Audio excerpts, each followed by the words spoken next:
अब लोग डिग्रियां लेकर आ रहे हैं मगर उनको पहचान नहीं है, अच्छे बुरे की तमीज नहीं है, उनको बड़े छोटे का लिहाज नहीं। पीटीवी तो मेरा ये ख्याल है कि वो तो एक ऐसी लाश है जिसका पोस्टमार्टम होना बड़ा जरूरी है। बहुत सारी गलत फैसलों की नजर हो गया पीटीवी, और अब भी उसमें गलत फैसले हो रहे हैं। कुछ सात उस्तानियां हैं हर चैनल पे बैठी होती हैं। परवेज मुशर्रफ साहब ने कहा था कि उनको वो आर्ट आ गया है कि वो अपनी बदसूरत मुल्क को बड़ी खूबसूरती से दिखाते हैं, और हमें अभी वो आर्ट सीखना है कि हम अपने खूबसूरत मुल्क को खूबसूरती से दिखाएं। कि अब भी ये उम्मीद होती है कि अगर कहीं से अच्छा काम कभी दोबारा शुरू हुआ तो वो पीटीवी से ही हो। पहले कहा जाता था कि उस शोबे के लोग सिर्फ आर्ट में आते हैं, आप समझ गए होंगे किस शोबे की बात मैं कर रहा हूं। और अब मुझे यूं लगता है कि सब लोग इस शोबे में आने के बाद उस शोबे के बन जाते हैं।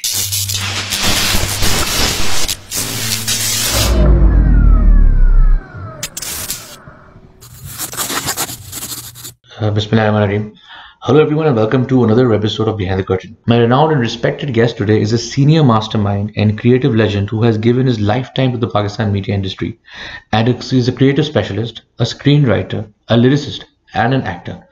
Above all, a superb media professional, perfectionist, and humble human being. A moment of pride for Pakistan and international and critical acclaim whose majestic work has to be mentioned that include the fantastic Ramchand Pakistani, directed by Mehreen Jabbar, Tere Bin Laden, and his contribution for its amazing dialogues, Mehreen Saab, We Love You, and a very, very small appearance in Punjab Nahi Jaungi, two official entries for Academy Awards Pakistani films, The Brilliant Cake, and my all-time favorite, Lal Kabutar, with his mind-blowing performance.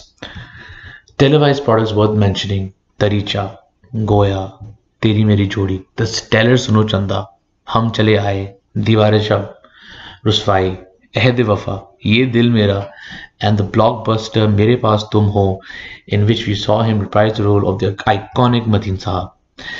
And I must mention my favorite supernatural television show, Mystery Theater, the debut series. With me, I have none other than Sayyid Muhammad Ahmed Sahab on Behind the Curtain. Sir, अस्सलाम वालेकुम, कैसे हैं आप? ठीक ठाक? मैं बिल्कुल ठीक हूँ। इतनी सारी बातें तुमने अंग्रेजी में मेरे बारे में बोल दी कि मैं उनमें से आधी समझ पाया, आधी नहीं समझ पाया। बाकी जितनी बहुत सारी बातें हैं, मुझे लगता है तुमने बहुत सारा मेरे बारे में पढ़ा। सर, मेरे पास जो रिसर्च अवेलेबल है, मैं कोशिश करता हूँ जहां से निकाल सकूं। मैं तंग तो नहीं करता हूँ, और है थोड़ा मैं दूर हूँ, लेकिन I try to find it myself and research it. But apologies if I fumbled or mistaken some works there. But जिस चीज की मुझे resources availability थी, वो मैंने present किया और मैंने अपनी audience के सामने रखा है. और अगर कुछ मिस हो गया उसकी माजरत. मैं बिल्कुल भी नहीं।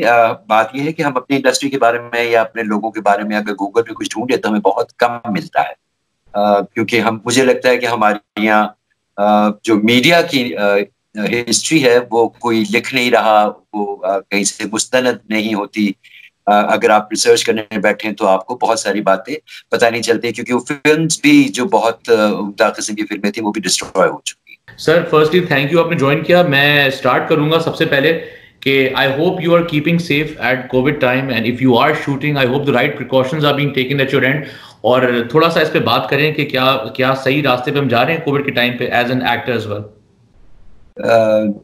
नहीं, राफे बिल्कुल भी नहीं, ऐसा नहीं। मगर वही बात कि इकोनॉमी तो चलानी है, चाहे वो मुल्क की हो चाहे वो घर की हो। तो और एक्टर्स की हैसियत से अगर मैं देखता हूँ तो इतना नहीं होता कि हम 6 महीने या 8 महीने घर बैठ के खा पाए। हमें तो कुआं खोदना है और पानी पीना है, तो हमें जान हथेली पे रख के जाना ही पड़ता है। तो उसमें यूं है कि मेरी उम्र के लोगों को खतरा ज्यादा है, और चूंकि मैं स्मोकिंग भी बहुत करता हूं, तो मैं सही का काजी हूं। इस वक्त मैं जंग लड़ रहा हूं, रोज शूट पे जाता। Are you a writer first और are you an actor first? Writer first. तो अब भी यूं लगता है, खैर वो तुम दुखती रगों पे आज कुछ लगता है मुझे छलांगे मारोगे मेरी, तो खुद को इस खुशफहमी में मुब्तला रखा था मैंने 17 साल तक कि मैं लिख सकता हूँ। फिर ये बात साबित हुई कि मैं नहीं लिख सकता, और कुछ इदारों ने बरमला मुझे ये बात बताई कि मोहम्मद अहमद, आपको तो लिखना नहीं आता और आप ना लिखिए। तो फिर मैंने लिखना छोड़ दिया। उसके बाद से फिर बहुत परेशानी के आलम में था जब ये केक की ऑफर हुई थी। फिर ये मैंने जब मूवी की उसके बाद से अल्लाह का शुक्र है कि वो जैसे अल्लाह मियां कहते हैं कि एक दरवाजा बंद होता है तो 100 दरवाजे खुलते हैं। तो मेरे लिए राइटिंग का दरवाजा जब बंद हुआ तो अदाकारी का दरवाजा अल्लाह मियां ने खोल दिया। तो अदाकारी कर रहा हूँ। तो अब दोनों बातों में राफे, मुझे तो यूं लगता है कि ना मैं राइटर हूँ ना मैं एक्टर हूँ। बस जाके लाइनें बोलनी होती हैं, वो सो बोल के आ जाता हूँ। और वहां लाइनें लिखनी होती थी तो लिख के आ जाता था।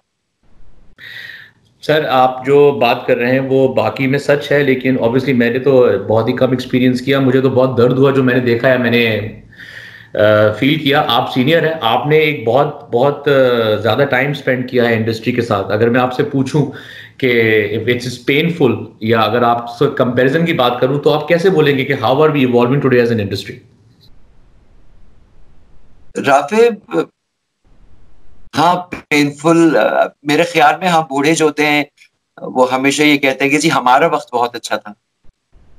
तो जब तुम मेरी उम्र के हो गए तो तुम भी ये कह रहे हो कि जी हमारा वक्त बहुत अच्छा था। नहीं सर, मैं नहीं बोल रहा हूँ ऐसा कुछ भी। मैं आपको सच बोल रहा हूँ, मैंने कुछ ऐसा नहीं देखा। But yes, please go on. हाँ, है बहुत पेनफुल वक्त है। हर एतबार से बहुत पेनफुल है। अगर स्क्रिप्ट्स के हवाले से बात करो तो बहुत पेनफुल है। अगर प्रोडक्शन के हवाले से भी बात करो तो बहुत ज्यादा पेन।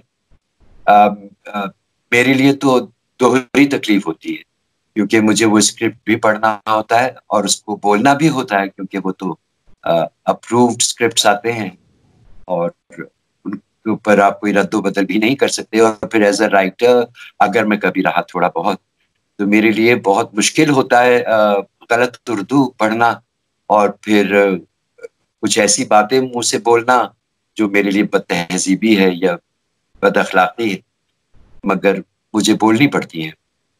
एज एन एक्टर बोलनी पड़ती है। तो एज ए राइटर पढ़ता हूँ, एज एन एक्टर उसको डिलीवर भी करता हूँ, लेकिन दो धारी तलवार पे चलता हूँ। सर बिल्कुल ठीक है। आपको पता है कि जहाँ पे भी हमारी राइटिंग इस वक्त जा रही है, वो एक डिमांड है कमर्शियल एस्पेक्ट की from the network broadcasters, and I think this is what sells. But you are a senior name, you are taken very seriously. क्या आप कंसर्न नहीं दिखाते when it comes to amateur writing, which is in my opinion dumbing down our audience and not paving way for an educated audience? आप कुछ response नहीं देते अपने अपने पढ़े लिखे प्रोड्यूसर्स के साथ? पढ़े लिखे प्रोड्यूसर्स, सबसे पहले तो हम अगर ये बात कर लें कि पढ़ा लिखा क्या होता है, क्या सिर्फ डिग्री का नाम होता है या जहनी काबिलियत की बात कर रहे हैं? मैं बात कर रहा हूँ, चलिए डिग्री तो plays a very important part as per my my brought up. मुझे कहा था डिग्री बड़ी इंपॉर्टेंट है। क्या ये साबित नहीं हुआ कि हमारे यहाँ जाली डिग्रियां तो बहुत आराम से मिलती हैं, आपको तोल के वजन के हिसाब से मिलती हैं। बिल्कुल तो ठीक। बात हम ज़हनी काबिलियत की ज़रूर कर लेते हैं, क्योंकि मैंने ऐसे लोगों को भी देखा जो हमारे यहाँ बहुत ही अ, ऐसे ऐसे कोई काम करते थे जो हमारे यहाँ काबिल इज्जत नहीं, मगर उनकी ज़हनी काबिलियत इतनी थी कि उन्होंने ज़िंदगी में तरक्की की और बहुत उम्दा कारनामे दिखाए। उनके पास डिग्री तो कोई नहीं थी, मगर अखलाक मौजूद था। उनको तहज़ीब की पहचान बहुत थी, उनको अच्छे बुरे की पहचान बहुत थी।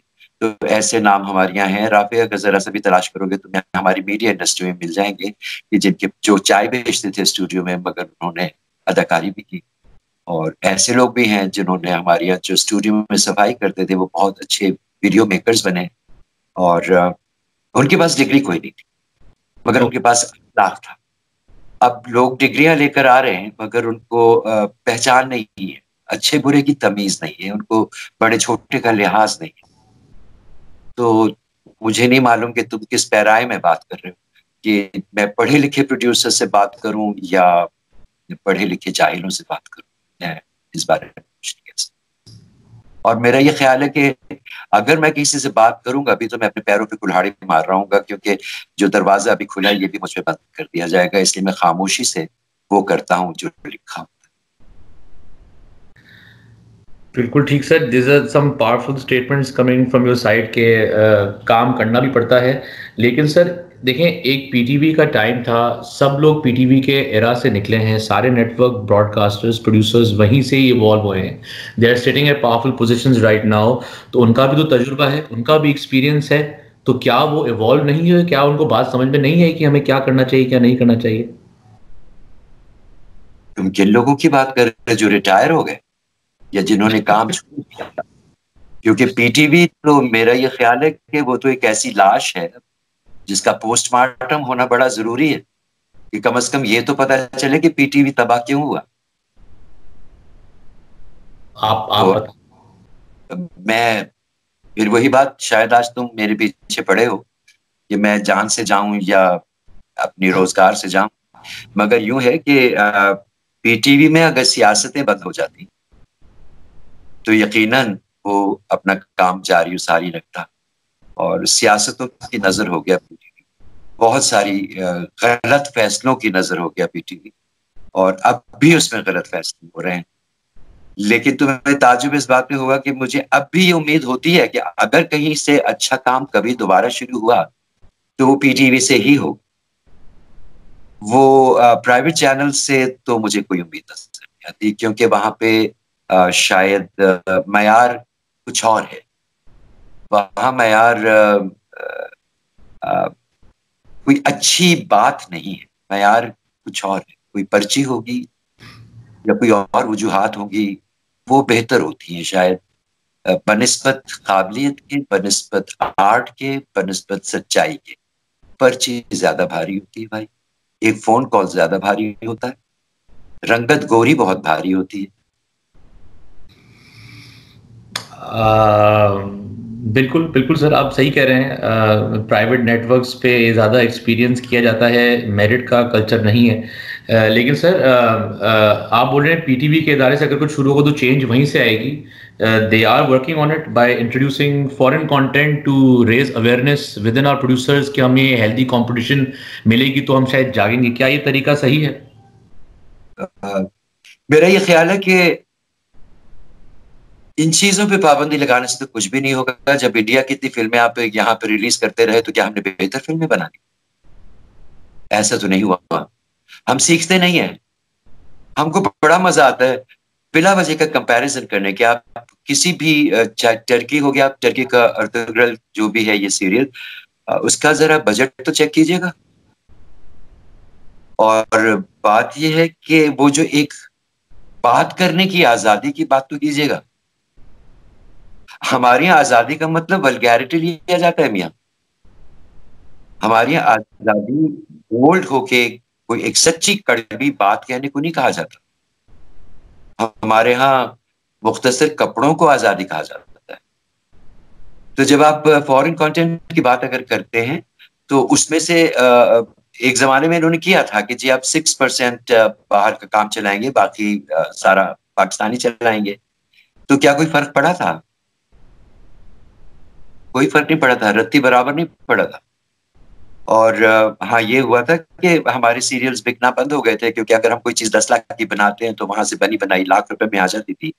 तो फिर हम क्यों जहमत करें? हम जहमत तो करना ही नहीं चाहते।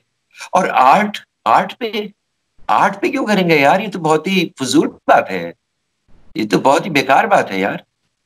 आर्ट पे तो बहुत उम्दा उम्दा बातें हैं, मिसालें हैं जो मैं शरीफाना जबान में आपको नहीं बता सकता। मगर पहले कहा जाता था कि उस शोबे के लोग सिर्फ आर्ट में आते हैं। आप समझ गए होंगे किस शोबे की बात मैं कर रहा हूं। और अब मुझे यूं लगता है कि सब लोग इस शोबे में आने के बाद उस शोबे के बन जाते हैं जिसको हम हराम कहते हैं।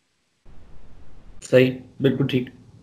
गुरूर, तकब्बुर, जहालत, बेरा रवि, ये तो आर्ट नहीं था। आर्ट तो सच्चाई का नाम था ना। तो सच्चाई आपको कौन से चैनल पे मिल रही है जहां पे ससुर बहू को लाइन मार रहा है उस पे, या भाभी देवर पे जादू टोने कर रहा है उस पे, या हीरो की शादी ताई से हो रही है उसमें? ये सच्चाई है? ये आर्ट है? नहीं मियां, नहीं। बहरहाल अब ये बातें तुम ने मेरे मुंह से उगलवा ली, आगे अल्लाह मालिक है मेरा। नहीं नहीं सर, आप अल्लाह हर किसी का मालिक है, अल्लाह रास्ते और दरवाजे खोलने वाला है, बेशक अल्लाह की ज़ात के अंदर पूरा पूरा हमें भरोसा है। मैं आपसे थोड़ा सा पूछूंगा, एंड बिल्कुल जहाँ पे आपको लगे कि आपको जो बात कंफर्टेबल तरीके से बात करनी करिए, बिकॉज आई थिंक ये बातें करनी चाहिए।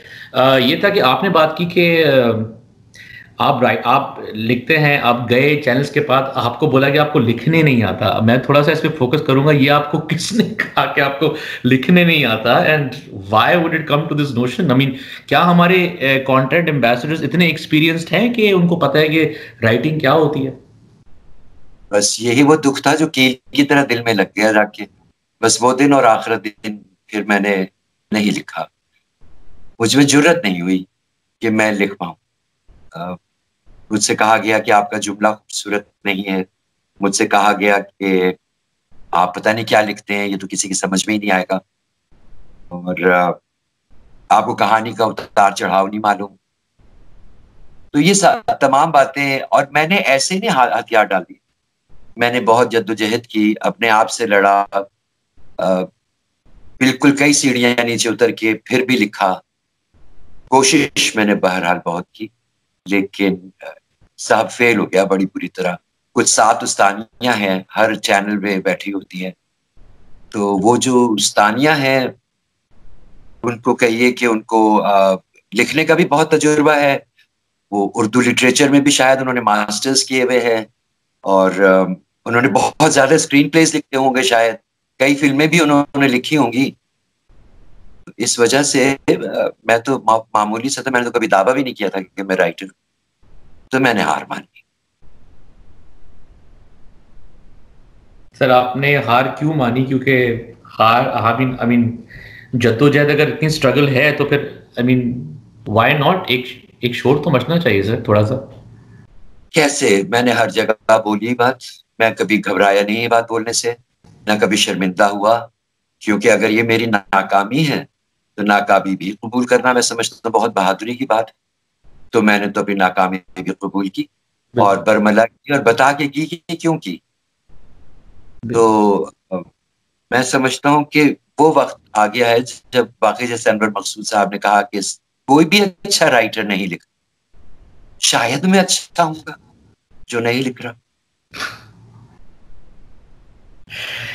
Very very very very well put sir. तो ठीक है, तो आप बेसिकली मतलब कि अगर मैं बात करूं कि कंटेंट एम्बेसडर्स, कंटेंट राइटर्स, एक स्क्रीन पे हमारे कंटेंट आ रहा है, you are saying this is not the way to content to गो।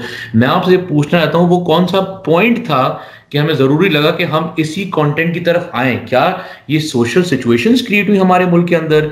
क्या उन्होंने इंस्पिरेशन कहीं से उठाई? Why did we drift in this part of creating such content? मैंने कहा कि आजादी का मतलब बेहूदगी नहीं होता। और मैंने जब काम शुरू किया था तो मैं जो अपनी इंडस्ट्री के गॉड फादर, जिनको मैं कहता हूँ, गजनफर अली से शुरू किया था। उन्होंने मुझे बहुत सिखाया था। और चूंकि मेरा पहली टेलीफिल्म बैन हुई और फिर चली और फिर बहुत ज्यादा कामयाब हुई, तो वो बहुत बोल्ड सब्जेक्ट पे थी कि औरत धंधा क्यों करती है। तो वो एक बहुत बोल्ड सब्जेक्ट था, मगर बेहुदा नहीं था।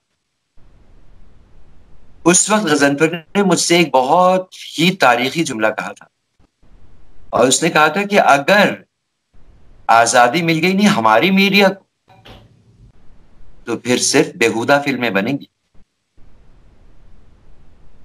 और अब जब मैं टीवी देखता हूं तो कई मनाजिर ऐसे आते हैं जिनको मैं घर वालों के साथ बैठ के नहीं देख सकता, क्योंकि शायद अब भी हमारे यहाँ कुछ तहजीब मौजूद।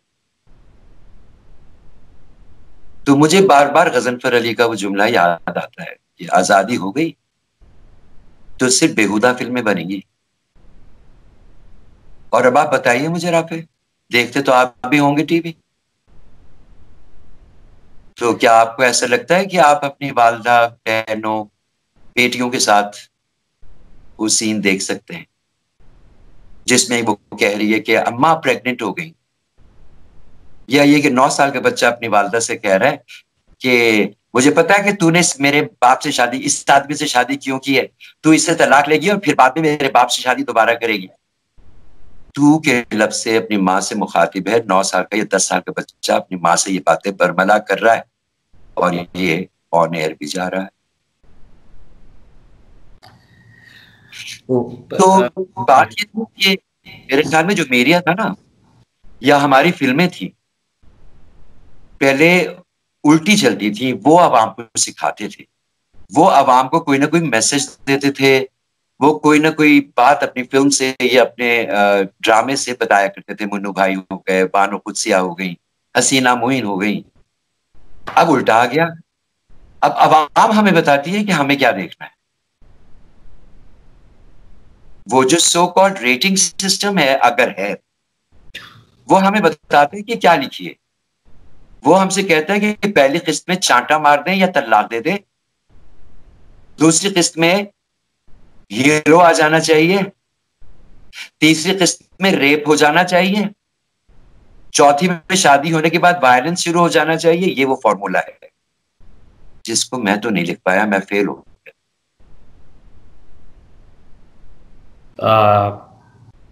यस, आई एग्री, यही फॉर्मूला है। डिफिकल्ट है, पाकिस्तानी टेलीविजन जो है वो देखना बिल्कुल नामुनासिब हो गया है। कह रहे हैं चेंज आ रही है, आहिस्ता आहिस्ता चेंज करेंगे। कंटेंट बनता है, बहुत कम बनता है अपेरेंटली जो चेंज ला सकता है, और वो स्पार्क नहीं करता है व्यूअर्स के साथ, तो वो हिट नहीं होता है, वो रेटिंग्स नहीं आता है, and we can not experiment anymore. Sir, आप अगर अभी एज एन एक्टर अगर सेट पे भी हैं, क्या हमारी इन्वायरमेंट्स प्रोफेशनल है as compare to any other industry in the world, the current environment of production going on right now? मुझे नहीं पता कि भाई, मैंने तो सिर्फ थोड़ा बहुत काम जो भारत में जाके किया था, या थोड़ा बहुत काम जो यहाँ किया, अगर उसका मवाजना चाहते हो तो दोनों में जमीन और आसमान का फर्क है, मैं ये कह सकता। नहीं, आई एग्री, लेकिन आपको क्या फर्क नजर आया दोनों में? यहाँ पे क्या नजर आया आपको? सिंसियरिटी, अपने काम के साथ सच्चाई, अपने काम के साथ, वो नजर नहीं आई। तो सर, मतलब कि आप अगर एक कमरे में बैठ के एक्टिंग कर रहे हैं and there is something happening right there, तो do you try to point something out, या आपने काम से काम रख के बोलते हैं भाई it's nothing to do with me, I have to mind my own business? I try to mind my own business, honestly. I'm trying to learn how to stay quiet, silent, क्योंकि बहुत नेगेटिव इम्पैक्ट होता है हमारे यहाँ बोलने वाले पर। बहुत ज्यादा नापसंदीदा शख्स हो जाता है कि ये बोलते बहुत हैं, हर चीज में कीड़े निकालते हैं। जैसे ये ताना भी सुनने को मिला मुझे कि अगर मैंने उर्दू ठीक की स्क्रिप्ट में, तो भाई राइटर है ना, इनको तो दूसरे राइटर की चीजें गलत ही लगेंगी। फिर मैंने उससे बोलना बंद कर दिया, फिर मैंने कहा कि नहीं, चुप साध ली। अब अगर दूसरे अदाकार लेट आ रहे हैं और हम चूंकि पुराने वक्तों के हैं, वक्त पे पहुंच जाते हैं, 6-6 घंटे हमें सेट पे इंतजार करना पड़ता है, या 8 घंटे भी वास्तव आपने किया, तो कोशिश करें कि ना बोले। चले ठीक है, नहीं, आई अंडरस्टैंड के अंडरस्टैंड 6-8 घंटे is too much. I am sorry, I am this is a lot of time to be spent on waiting for some young professional. Sir, जिम्मेदारी नहीं है सीनियर एक्टर्स पे, जिम्मेदारी नहीं है सीनियर एक्टर्स पे पास ऑन करने के लिए कुछ ऑन यंग प्रोफेशनल्स की? यार इस तरह ना करो। क्या फ्रेटर्निटी नहीं है? क्या इंडस्ट्री नहीं है? क्या जोड़ नहीं है आपस में? राफे, मुझे बताओ कि क्लासरूम होती है, एक टीचर होता है, 32 बच्चे सामने बैठे होते हैं, उनमें से कितने बच्चे होते हैं जो बाकी टीचर की सुन रहे होते हैं? सब कहते हैं भाई यार खुदा के वास्ते लेक्चर बंद करो यार। अब लेक्चर कोई भी नहीं सुनता, और अगर आप ज्यादा नुक्ताचीनी करेंगे तो फिर आपको पता है हमारे यहाँ दरवाजा बंद करने में कितनी देर लगती है। नाम गिनवाऊं आपको? बहुत अच्छे अच्छे, बहुत काबिल लोग घरों पे बैठे हुए हैं, क्योंकि वो नापसंदीदा नामों में उनका शुमार हो गया। वो बोलते बहुत हैं, नुक्ताचीनी बहुत करते हैं। तो अब वो वक्त नहीं है जहां पे मैं या कोई दूसरा शख्स भी बोले या यही बता दे कि आप गलत कर, आपको नहीं मालूम, क्योंकि मैं कितने बुरे वाक़े से जिंदगी में गुजर चुका हूँ शो बिजनेस में, जिसके बाद ही मैंने फैसला किया कि एक बच्ची थी जो शूट पे कोई 4.5 घंटे लेट आई थी, और मैंने सिर्फ उसकी असिस्टेंट से पूछ दिया था कि कितनी देर आपको नीचे गाड़ी पे इंतजार करना पड़ा। आपको यकीन नहीं आएगा कि उस बच्ची ने मुझे वो बेनकद सुनाई थी, सदाकारा ने वो बेनकद सुनाई थी कि मैं वो अल्फाज अभी दोहरा नहीं सकता।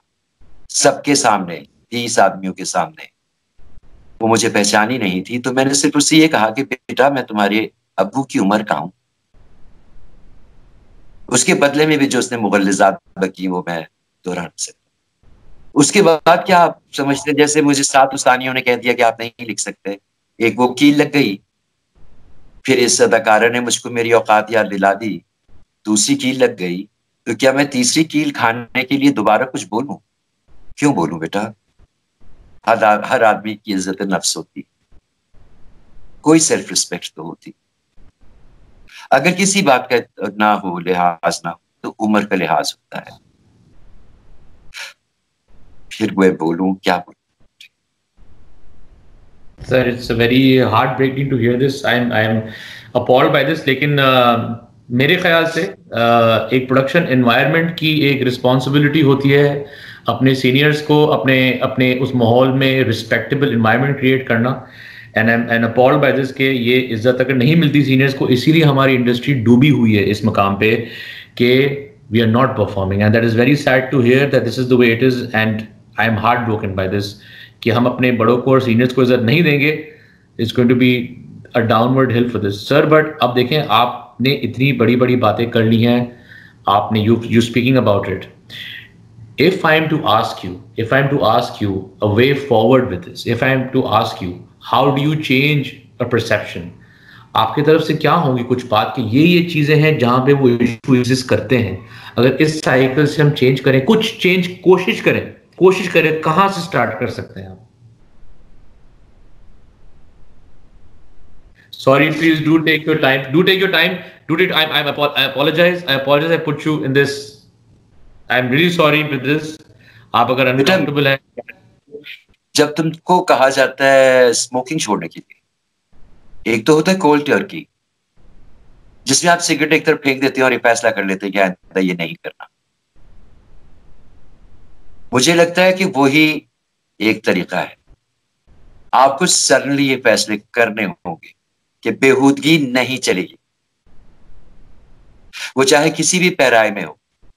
बेहूदगी सिर्फ और सिर्फ कहानी नहीं है, अनप्रोफेशनलिज्म भी बेहूदगी, वक्त पे ना आना बेहूदगी है,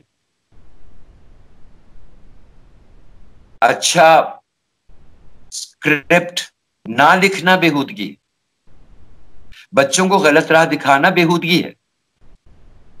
तो इस पे आपको कोल्ड टर्की जाना पड़ेगा, आपको एकदम से छोड़ना पड़ेगा, ये सब कुछ आपको बंद करना पड़ेगा अचानक, उसके बाद ही होगा। आप इस गलत फहमी में मत रहिएगा कभी भी कि हम ग्रेजुअली सुधरेंगे। अरे जाओ मियां, 47 से अब तक ग्रेजुअली कितना सुधर गए? जो तुम अपनी इंडस्ट्री को तुम ग्रेजुअली सुधारोगे, ग्रेजुअली तो बद से बदतर होती चली गई। क्या यूट्यूब पे तुमने गाने नहीं देखे हमारे? लिखो, तुम्हें नजर आ जाएंगे। तो वहां पे सेंसर की आंखों पे तो पट्टी होती है, तो कहां कहां ठीक करोगे? अचानक जैसे कैंसर फैलता है टांग में, तो कहते हैं टांग काट दीजिए वरना पूरी बॉडी में फैल जाएगा, तो काट डालिए और फैसला कर लीजिए। चाहे आपको रीमेक्स बनाने पड़े तन्हाइयां के, धूप किनारे के और अनकही के, बनाइए, मगर ये ना कीजिए कि घर के रिश्तों पर से एतबार ही उठ जाए, या आप अपने ससुर के साथ बैठ के चाय भी ना पी पाए। और अगर ताई जवान है तो आप उन पे मैली आंख रखे।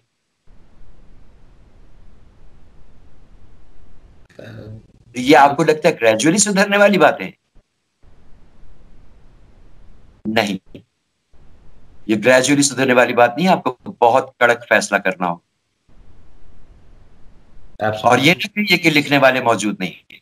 मैं ना सही, आज की जनरेशन में भी बहुत अच्छे हैं लिखने वाले, वो महज इसलिए नहीं लिख पा रहे क्योंकि वो अच्छा लिखते। 6 जमात पास जो नीम गुनूदा लिखती है, नीम गुनूदा पता है आपको? ऐसा कोई लफ्ज लुगत में नहीं है, मगर वो पाए की राइटर कहलाई जाएंगी। ऐसी ऐसी उर्दू, ऐसी ऐसी, जैसे देखो मुझे जबानों में शामिल होते चले जाते हैं दूसरी जबानों के अल्फाज। हमारी उर्दू में अंग्रेजी के बहुत है, फारसी के बहुत है, अरबी की बहुत है, मगर जब कोई हिंदी का आता है तो मुझे बहुत दिली तकलीफ होती है। इस बात को लेके आप परेशान क्यों हैं? ये हिंदी है या उर्दू है? ये हिंदी है। हमारे यहाँ कहते हैं इस बात की वजह से आप परेशान क्यों? तो इतना सरायत कर गई है, ये भी बेहूदगी है, ये उर्दू की तजलील है। जब आप दीदी का लफ्ज डाल देते हैं, मुद्दा का लफ्ज डाल देते हैं, अगर खबरों में मुद्दा कहा जाता है, तो जब अगर उर्दू का यह हाल होगा तो आप कहते हैं कि कहां से शुरू करें? अरे शुरू तो पहले आप लिटरेचर से कीजिए, उर्दू से वाकिफ तो कराइए अपने बच्चों को। हमारे यहाँ तो पाकिस्तान का पुराना गाना भी आप गुनगुना नहीं सकते, उसमें भी एक कंपनी सांप बन के बैठी हुई है कि अगर आपने अपने ड्रामे में गुनगुना दिया तो वो कहेगी 20 लाख रुपए दे दो। इस तरह से तो मारा जा रहा है हमारे हिस्ट्री को, हमारे फिल्मी गानों को। अब आपको सुनाई देता है कहीं? नहीं, क्योंकि उसपे एक कंपनी सांप बन के बैठी हुई है। तुम गा के तो देखो बच्चों, हम तुम्हें सबक सिखा देंगे। गुनगुनाए कैसे? पाकिस्तानी फिल्मी गाना गुनगुनाया, ये तो गुनाह अजीम है।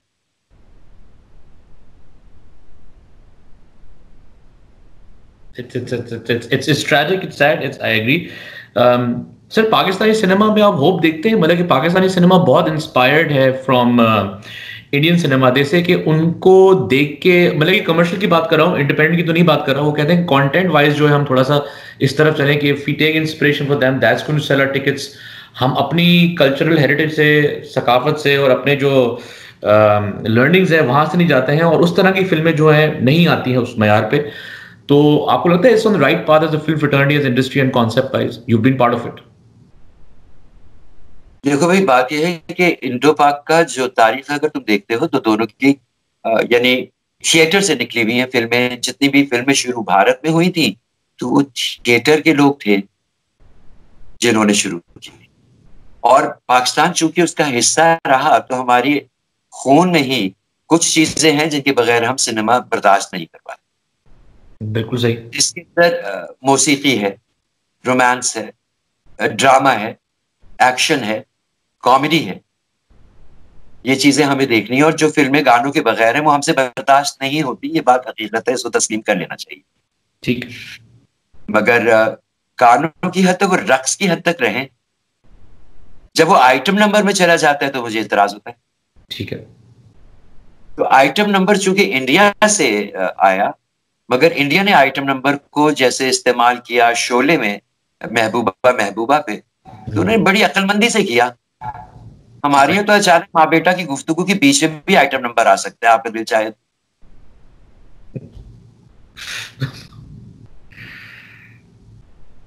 तो हाँ, हम इंस्पायर्ड वहीं से होंगे क्योंकि वो हमारी जबान है, हम उसे समझते हैं, तो हम वहां से इंस्पिरेशन लेते हैं और लेते रहेंगे।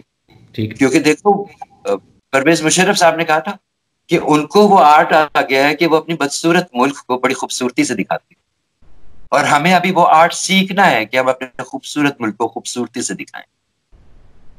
मगर हमारी तवज्जो आइटम नंबर पे ज्यादा लग गई, हम उसे खूबसूरती से दिखाने लग गए। बात यह है कि अगर ईरान का सिनेमा डब करके दिखा देते तो गुनाह होता? बिल्कुल नहीं। लोग वाकिफ तो होते ना कि ऐसी चीज भी कोई दुनिया में होती है। केक भी थी, बिल्कुल। और साथ दूसरी फिल्में भी आपको देख, मैंने एक में तो काम भी किया था जी, आपको अंदाजा होगा। जी। जब कोई बेहतरी होगी या नहीं, राफी, मेरा नजरिया इस बारे में यह है कि हमारे टेलीविजन के और कमर्शियल्स के जो डायरेक्टर है, जी जी उनको इस खुशफहमी के होल से बाहर आना होगा कि वो फिल्म बना सकते हैं। हरगिज भी नहीं। 2.5 मिनट के कंटेंट में और 2.5 घंटे के कंटेंट में जमीन और आसमान का फर्क है। ठीक है। बिल्कुल सही। और टीवी का जो फ्रेम है, उसका मूवी के फ्रेम से कोई ताल्लुक नहीं। एब्सोल्युटली। तो ये खुशफहमियां ये तोड़नी होंगी, शेल से बाहर आ जाए वो लोग जो समझते हैं कि एक दफा उन्होंने एक ड्रामा बना लिया तो मूवी बना लेंगे। इस खुशफहमी से निकल आए, जितनी जल्दी बेहतर होगा। हमारे पास बहुत काबिल बच्चे, मैंने उनके साथ काम किया है। मैंने अभी ज़ैबिस्ट के बच्चों के साथ काम किया है और मैं अक्ल दंग शशदर रह जाती है कि वो 10 मिनट में आपको क्या कहानी दे देते।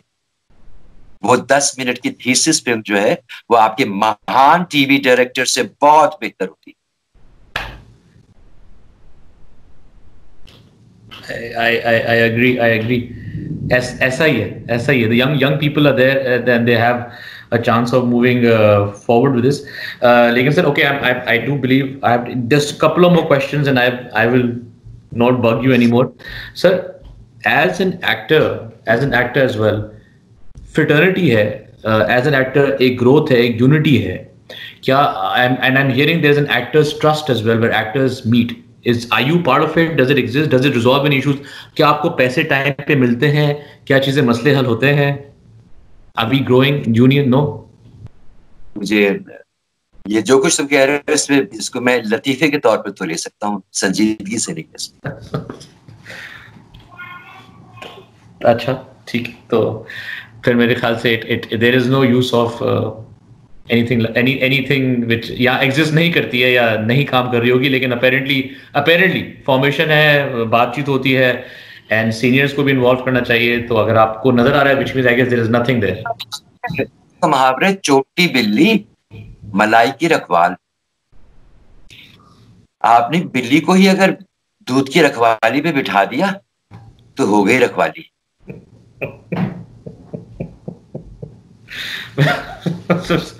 Okay, very beautifully summed up, sir. अच्छा, ये मुझसे पूछूंगा, आप बड़े छोटे की बात करते हैं, and please do not mind अगर if it comes out strong और रॉन्ग। अक्सर एक दो दफा ऐसी सिचुएशंस आई हैं जहां पे हमारे सीनियर एक्टर्स ने हमारे यंग एक्टर्स को ओपनली पब्लिकली क्रिटिसाइज किया है। कभी कभी हो जाता है इसके अंदर जिसके अंदर वो बहुत एक गलत तरीके से लिया जाता है, and then there is a unity within the industry जहां पे एक्टर्स को कैंसिल किया जाता है और उनको बार किया जाता है। Are you in favor of such thing? किस तरह होना चाहिए? Or is anyone allowed to give them? ये बात भी हम कर चुके ना राफे, हमने जब तहजीब की बात की थी। सही, बिल्कुल ठीक है, बिल्कुल ठीक है। और वो तहजीब में सबसे पहली बात तो सामने वाले की इज्जत है, चाहे वो छोटा हो या बड़ा हो। आपको कोई हक नहीं पहुंचता कि आप किसी को इस तरह से बेइज्जत करें।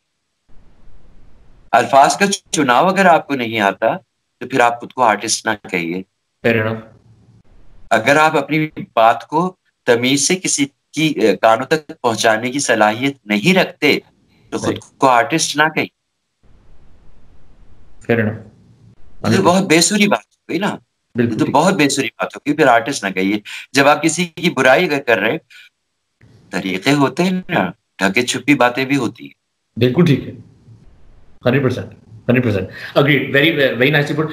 अच्छा, एंड एक और बस चीज पूछूंगा कि क्रिटिसिज्म जब हो जाती है ड्रामों के ऊपर या क्रिटिसिज्म फिल्मों के ऊपर हो जाती है, एक पीआर कल्चर शुरू हो गया है जहां पे टारगेट किया जाता है लोगों को। उसके अंदर एक जंग है, उस पर आपकी क्या राय है कि how is this being carried out right now?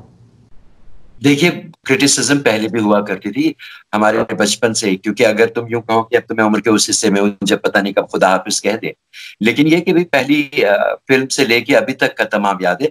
जब मैंने पहली फिल्म पाकिस्तान की देखी थी, चल्ला जिसका नाम था, शबनम की, जिसमें वो इंट्रोड्यूस हुई, और आखिरी फिल्म मैंने जो पाकिस्तान की देखी, आधी देख के उठ गया था, तो उसका नाम नहीं बताऊं तो बेहतर।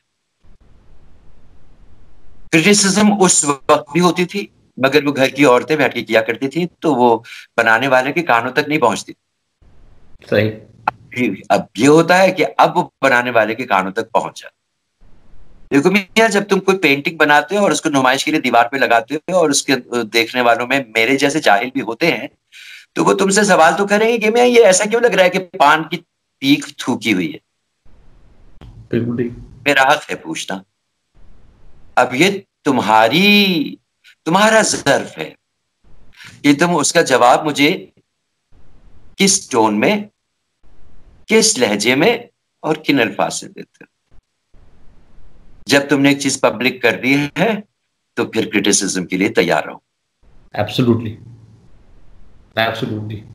मैं अगर अदाकार हूं, किसी दिन मेरी अदाकारी पे भी बहुत उंगलियां उठेंगी, मैं तैयार हूं, क्योंकि मैं अदाकार हूं ही नहीं। मुझे अदाकारी न कभी आई थी ना अभी आई, ना लिखना कभी आया ना आया, तो इसलिए मैं तो बिल्कुल आराम से बैठ के देखूंगा। मुझे तो बहुत अच्छी लगती हैं ये अम्मा जो हैं, जो बहुत अच्छा रिव्यू करती हैं। मुझे बड़ा मजा आता है उनकी बात सुनने में, क्योंकि मुझे लगता है वो बहुत सच बोलती हैं। सही, fair enough. Mohammed sahab, towards the end I mean first of all, अगर कोई आपको मेरी बात बुरी लगी हो तो अपोलोजाइज। मैं ये सेगमेंट करता हूं just to reach out to professionals, because I honestly think there is a very very big problem. मैं बहुत क्रिटिकल हूं इसके बारे में। मुझे कोई काम नहीं मिल रहा, मुझे धमकियां मिली हैं, मैं ब्लैक लिस्टेड हूं, मैं एक और मुल्क में बैठा हूं क्योंकि मुझे अपने मुल्क में काम नहीं मिलता। मुझे अपने मुल्क में काम नहीं मिलता, और अगर मिलता भी है तो वो ऐसा मिलता है कि आपके पैसे खा लिए जाएंगे, आपको टाइम पे पैसे नहीं मिलेंगे। मैंने एक फिल्म बनाई है, उस पर भी मुझे बहुत नुकसान हुआ, तो मुझे दर्द होता है कि अपने यंग बच्चे, टैलेंटेड इंडिविजुअल्स को वो शायद एक्सपोजर नहीं मिलता है। तो मैंने कोशिश की कि मैं अपने सीनियर से बात करूं और समझूं कि वो कौन सा टाइम था, आपने क्या देखा और हम कहाँ गिर गए और या कहाँ हम डाइवर्ट हो गए। अल्लाह का शुक्र है, बाहर काम भी मिलता है, इज्जत भी मिलती है, टैलेंट को रिकग्नाइज भी किया जाता है कि व्हाट योर वर्थ, मेरिट पे, जो मेरे ख्याल से मुल्क में नहीं होता। ऑन द पार्टिंग नोट्स, अगर मैं आपसे पूछूं what are we living as a legacy for the young generation at this current point at the helm of our networks and broadcasters, what you are stating, some words to the industry कि यार क्या कहना चाहेंगे, कुछ बोल दें please. Television film के लिहाज से शोर मचेगा, कुछ ना कुछ होगा। I believe in change and I think you can make the right sort of noise. That's why I came out you and said कि you be a wonderful person to speak to about this. मेरा ये ख्याल है कि पर्चियों और nepotism को फौरन बंद कर दें आप। और ये जो बच्चे इतना ज्यादा पढ़ लिख कर आ रहे हैं, अल्लाह के वास्ते इनको मौका दें। ये इंडस्ट्री में सब कुछ बदल के रख देंगे। ये बहुत मुनज़्ज़म है, बहुत ऑर्गेनाइज्ड है, बहुत प्रोफेशनल है। जो फिल्म मेकिंग पढ़ के निकल रहे हैं उनको मौका दें। ये पर्चियों को, नेपोटिज्म को खुदा हाफिज कह दें, अल्लाह के वास्ते माफ कर दें हम लोग। ये ले बैठा है तारीख में और अब भी लेके बैठ रहा है, डुबो रहा है। रंग गोरा होना अच्छे अदाकार की निशानी नहीं है। बेहुदा होना अच्छे अदाकार की निशानी नहीं है। अदाकारी के बहाने कुछ और काम करना यह आर्ट नहीं है। यहां से भी करप्शन को निकाल फेंकें। और अल्लाह के वास्ते ये जो फिल्म मेकिंग के इतने अच्छे अच्छे बहुत काबिल बच्चे जो भीख मांग रहे हैं काम की, उनको मौका दे। मैं आपके घर पानी की ठंडी बोतल लेके पहुंच गया तो आपने मुझे डायरेक्टर बना दिया। अल्लाह के वास्ते माफ, ये मेरे हाथ। नेपोटिज्म, पर्ची और खुदा के वास्ते अदाकारों के साथ ये सुलूक ना करें जो कर रहे हैं।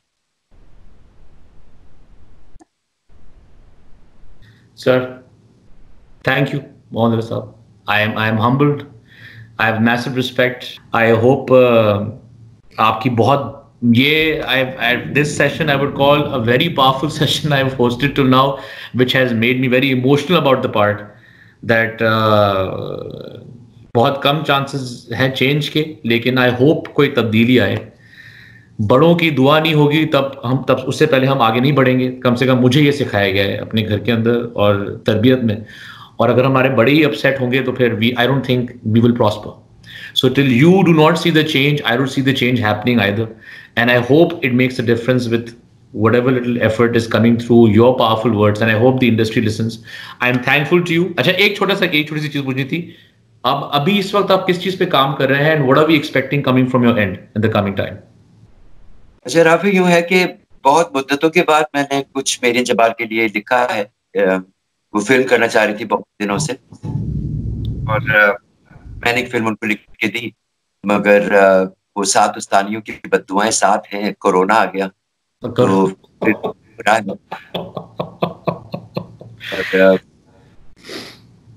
अदाकारियां कर रहा हूँ लिखने के लिए, चूंकि हिम्मत नहीं होती. सच्ची बात है. वो मेरी जबार बहुत हौसला वाली औरत है, तो उसने मुझे मेरा पीछा छोड़ा. उसको अभी यकीन है कि मैं लिख सकता हूँ, कि बहुत बड़ी बात है. दूसरे मैं एक और इस सेशन के बारे में बात करूंगा राफी. मुझे यूं लगा कि बहुत अरसे के बाद मुझसे वाकई वो सवाल किए जो किए जाने चाहिए मेरी उम्र के लोगों से, या जिन्हें आप समझते हैं कि वो इस काबिल हैं, और खुदा करे कि मेरी बात सुनी जाए और उसका कोई असर हो. मगर तुम्हारे सवालों में वजन बहुत था, इसलिए बात बहुत अच्छी हुई. बहुत मुख्तलिफ सवाल थे और मैं एक्सपेक्ट नहीं कर रहा था ऑनेस्टली. इसलिए मुझे बहुत अच्छा लगा तुम्हारे साथ ये इंटरव्यू. बहुत मजा आया. सर आपने इस काबिल समझा. मेरे पास एक्सपीरियंस बहुत कम है इस इंडस्ट्री का, लेकिन मेरा दिल इसी के साथ है कि मैं कुछ अच्छा निकले. तरस गया हूं कि हमारा मुल्क और हमारा काम इंटरनेशनल एक्युलेट और लेवल्स पे पहुंचे. मुझे नजर नहीं आता है, मैं ब्लंटली बोल रहा हूं. जो चीजें नजर आती हैं नेगेटिव होती हैं. आई विश जो इसके अंदर मैं यहाँ तुम्हारी तस्हीह कर दूं जी, कि कभी ना कभी मेरी उम्र के करप्ट लोग मरेंगे, और कभी ना कभी तुम्हारी उम्र के काबिल बच्चे ऊपर आएंगे. ये ज़ैबिस्ट के और ये KU के, ये इकरा यूनिवर्सिटी के बच्चे जिन्होंने डिग्रियां ली हैं, ये कभी ना कभी तो ऊपर आएंगे बेटा, और फिर चेंज आएगा, फिर दुनिया देखी. Absolutely, sir. Sir, Mystery Theater कुछ देखेंगे हम आइंदा जाके? It was my favorite show as a child. I used to watch it with loyalty, and I've not seen anything. इस तरह की चीज पे कुछ नहीं हो सकता है. I mean, can we work on something like this? I'm a fan. I mean, क्या हो गया? आखिरी अभी मैंने जो मेरे ख्याल में 3 साल पहले जो किया था, या 4 साल पहले, उसका नाम था धुंध. वो कोई 26 किस्तें थी, और वो TV1 से ऑन एयर गया. ठीक है. वो मुझे अभी इतना पसंद है कि वो सारी मिस्ट्री थी. राइट. मगर फॉर्चुनेटली वो ऐसे चैनल पे था जहाँ देखा. राइट. वो बहुत खूबसूरत थी. Absolutely. Nee, I'm looking forward. I'm a huge fan. I do intend on coming back and meeting you in person as committed. I am humbled by your time and patience. I applaud it. I hope this session was worth it. Thank you so much. और I look forward to the background. अपना ख्याल रखिएगा. Please stay safe, sir. सबसे पहले please stay safe, क्योंकि Covid time में जो है बहुत मुसीबत है, स्पेशली विद सीनियर्स. अल्लाह करे हमारे प्रोड्यूसर्स, हमारे सीनियर्स को कुछ इंश्योरेंस क्लॉज देते हैं कि यार they are calling them for their own selfish reasons, not for the sake of care. कोई इस तरह का. चलो आप खुश रखिए बेटा, जीते रहो. Sir, thank you so much. I will be in touch. खुदा हाफिज़ सर. खुदा हाफिज़. Please regards to your family.